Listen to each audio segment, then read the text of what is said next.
আপনারা দেখতে পাচ্ছেন সিএনজির ভিতরে 3 জন যাত্রী ছিল।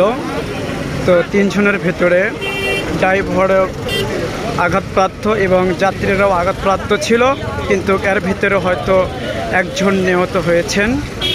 এখনও আমরা সঠিকভাবে তথ্য পাচ্ছি না, কিন্তু মানুষের মুখে শোনা যায় একজন নিহত হয়েছেন, আর বাদ বাকিগুলো সবাই আহত অবস্থায় রয়েছেন। তাদেরকে মেডিকেলে প্রেরণ করা হয়েছে। তো বিস্তারিত অবশ্যই ইনশাআল্লাহ আমি সামনে আসব।